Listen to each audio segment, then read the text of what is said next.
Now, I know many of you were convinced that last night about 6 o'clock local time, the world was going to come to an end. Just because it hasn't doesn't mean that it's not nearby. Because my appearing today at Yale University is surely one of the four horsemen of the apocalypse. But listen, today is your day. Please do not turn off your electronic devices. Leave your iPhones, your iPads, your sidekicks, your droids, your Blackberries powered up, recording, photographing, texting out all that emerges from this stage over the next few minutes. By the way, I'm sporting the hat. It ain't coming off.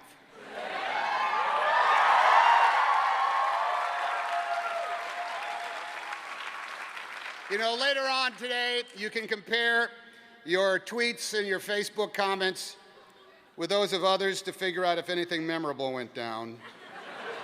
Hey, you know what? Tweet that last sentence I just said.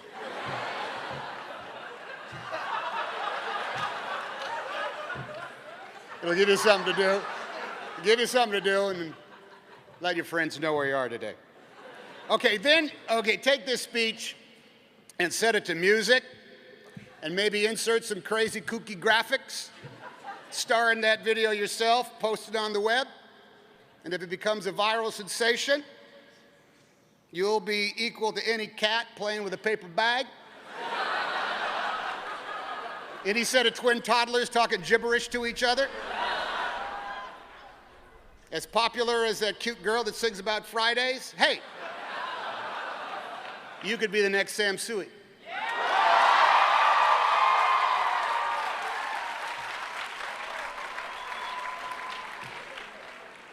Such are just one of the possibilities in our brave new world, the world you now inherit, whether you like it or not.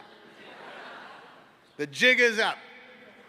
The clock has run out, and the future with a capital F now rests with all of you in your goofy hats. And all because you went to Yale.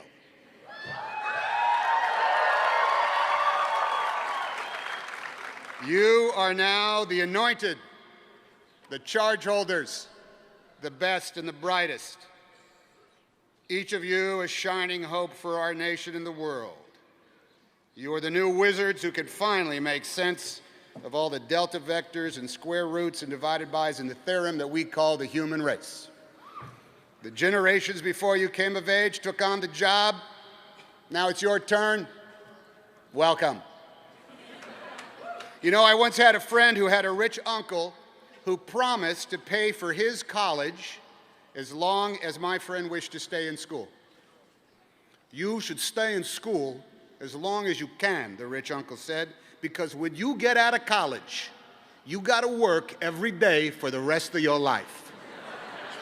And you all will come to understand what that rich uncle meant, just as surely as you will someday wonder where the hell you put your reading glasses and yell at your own kids to turn the damn music down. On spring days like today, it's traditional for us to ponder the state of the world and implore you all to help make it a better place, which implies that things are somehow worse today than when we up here were where you are sitting right now. I'm not so sure the planet Earth is in worse shape than it was 4 years ago. But that's not to say it's in better shape either. Refraining from waxing nostalgic and comparing our then to your now and avoiding any talk of you kids these days with your rap and your hip hop and your Snoopy Dogg daddies with the Diddy Pops.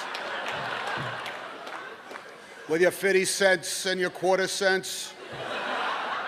A sober look shows that just as the world has gotten to be a better place after all, it has also grown a bit worse at the exact same rate.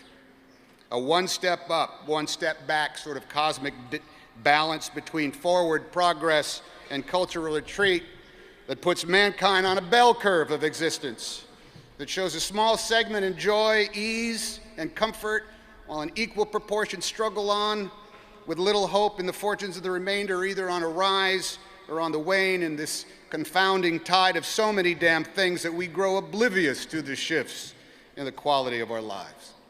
Graduation day is a proper occasion to put a toe in the global waters, and I think the mercury shows that things are much as they always have been. 10 years ago, we busied ourselves with trivial stuff imbued with importance, and then came 9/11. In 1991, riches were created in new businesses that had never existed. Then that economic balloon burst. In '81, I had a great job on TV. And in '82, Bosom Buddies was canceled. In '71, color TV in more living rooms than ever showed young Americans still fighting in combat in Vietnam, and in '61, satellites beamed live images around the world for the very first time, but those images were of the building of the Berlin Wall. Now, this 10-year grid shows the same yin-yang thing, and I'm trying to copyright that. Yin-yang thing, copyright Tom Hanks. It shows the same yin-yang thing, thank you, on graduation day 2011. You know, we all have these devices that can make a permanent record of revolutionary change on the other side of the globe, as well as hate-filled diatribes from across town. Fewer and fewer in our country go to bed hungry, but did you see how obesity now affects about half our population? No matter how many bargains we find at the local U-Mart, many of us still struggle to pay the rent and the utilities. Our country is no longer at physical or even ideological war with our enemies for most of the last century, but in the 11.5 years of the third millennium, our armed forces have been fighting in the field for 9 of them. Purchasing intellectual property and the work of artists we admire is as simple as clicking a mouse and paying less than a few bucks, which means you may find that there is no guarantee in making a living at your chosen discipline. Now, some advantages, particular to this age, are not to be denied. Boredom seems to have been vanquished. There is always something to do. But hasn't this translated into a perpetual distraction in our lives? In the bathroom, at the dinner table, in the back seat, at a wedding, at a bris, at a graduation day. There's always something to check, something to tweet, something to watch, something to download, something to play, something to share, something to buy, something on our voicemail, something to yank at our attention span, and it's all in the palm of our hand for a small monthly service fee. That same technology has allowed for a surplus of celebrities, and that is nothing to cheer about.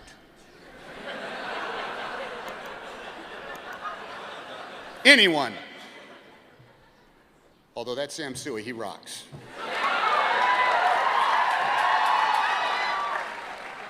Anyone can enjoy the perks of notoriety now, and the duration of fame has been lengthened from Andy Warhol's brief 15 minutes to a good 15 months, if you're willing to do certain things on camera.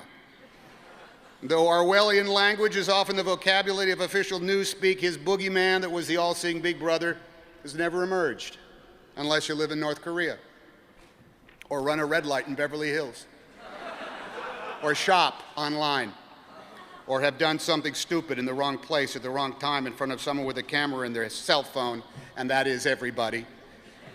So, pardon my junior college Latin, the vulgus populi has become the all-seeing state, and if you cross it, Google search will forever display your screw-up. So actually, there is a Big Brother. But he's not a malevolent fiction. He's actually all of us, and he lives in our search engines. So no matter how many times I do the calculations, I come up with a social draw. The positives balance the negatives. The X's equal the Y's. And our hopes weigh as much as our fears. But I hesitate on that last one because fear, good Lord, fear is a powerful physiological force in 2011. We here up in the stands and surrounding you graduating class look to you as we do every year, hoping you will now somehow, through your labors, free us from what we have come to fear, and we have come to fear many things. Fear has become the commodity that sells as certainly as sex. Fear is cheap, fear is easy. Fear gets attention. Fear is spread as fast as gossip and is just as glamorous, juicy, and profitable. Fear twists facts into fictions that become indistinguishable from ignorance. Fear is a profit-churning go-to with the whole market being your whole family. You know, sitting in the house one day watching the game on TV not long ago, along came this promo for the local nightly news. Are our schools poisoning our children? That story in summer's hottest bikinis tonight at 11.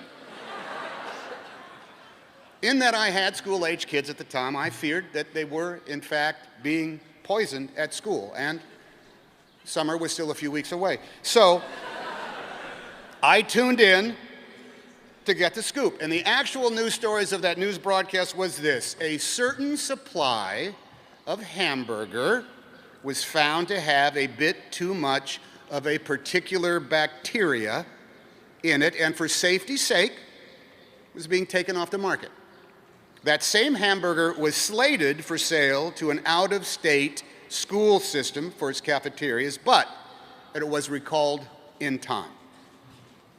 So answering that news program's own question in, no.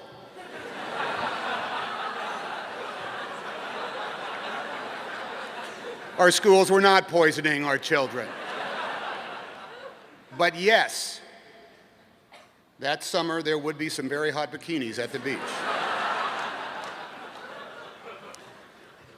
Now, the early American naval commander John Paul Jones said, "If fear is cultivated, it will become stronger. If faith is cultivated, it will achieve mastery."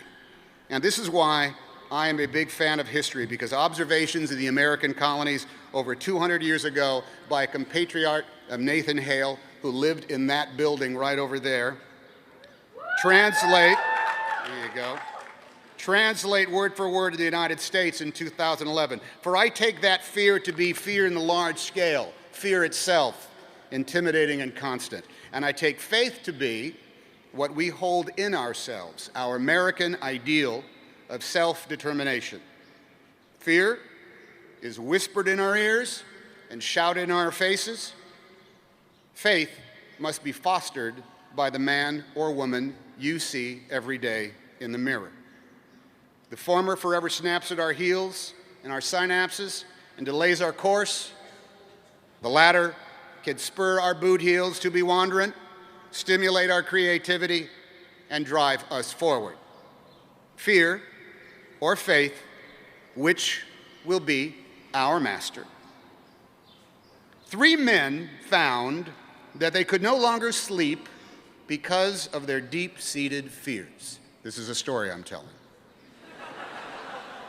Their lives were in a state of stasis because of their constant worries. So they set out on a pilgrimage to find a wise man who lived high in the mountains, so high up above the tree line that no vegetation grew, no animals lived, not even insects could be found so high up in the mountains in that thin air. And when they reached his cave, the first of the 3 said, "Help me, wise man, for my fear has crippled me."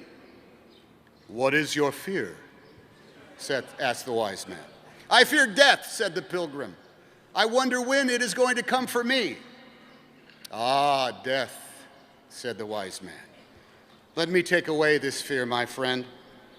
Death will not come to call until you are ready for its embrace. Know that, and your fear will go away." Well, this calmed that pilgrim's mind, and he feared death no longer. The wise man turned to the second pilgrim and said, "What is it you fear, my friend?" "I fear my new neighbors," said the second pilgrim. "They are strangers who observe holy days different than mine. They have way too many kids, and they play music that sounds like noise." "Ah, strangers," said the wise man. "I will take away this fear, my friend. Return to your home and make a cake for your new neighbors. Bring toys to their children. Join them in their songs and learn their ways. And you will become familiar with these neighbors and your fear will go away. Well, the second man saw the wisdom in these simple instructions and knew he would no longer fear the family who were his neighbors. There in the cave, so high in the mountains that nothing could live, the wise man turned to the last pilgrim and asked of his fear. "O wise man, I fear spiders.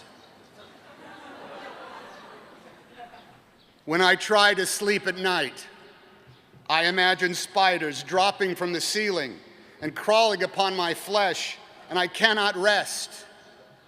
"Ah, spiders," said the wise man. "No shit, why do you think I live way up here?"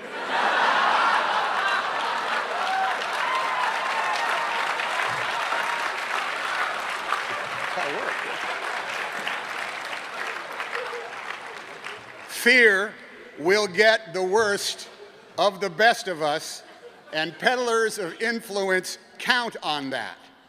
Throughout our nation's constant struggle to create a more perfect union, establish justice, and ensure our domestic tranquility, we battle fear from outside our borders, from within our own hearts, every day of our history. Our nation came to be despite fear of retribution for treason from a kingdom across the sea.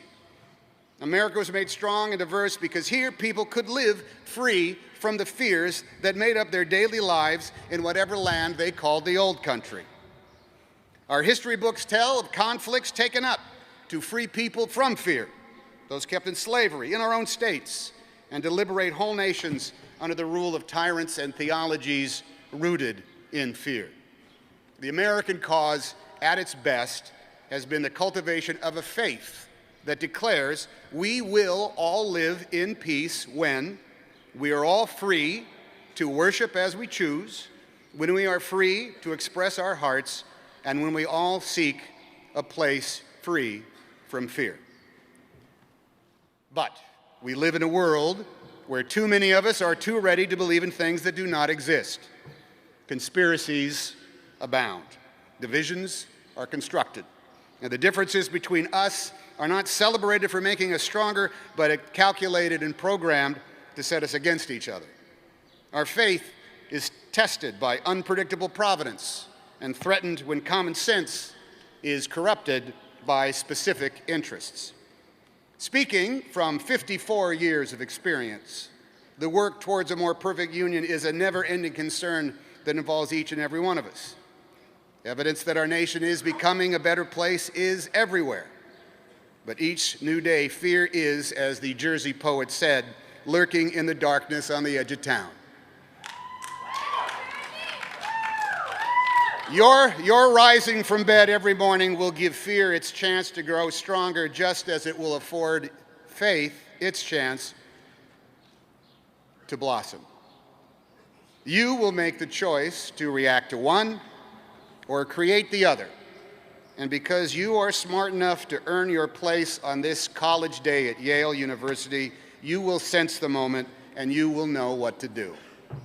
In the meantime, ponder this front in the struggle against ceaseless fear and its ceaseless flow. In the coming months and years, veterans of wars in Iraq and Afghanistan will finally come home for good. After so many tours,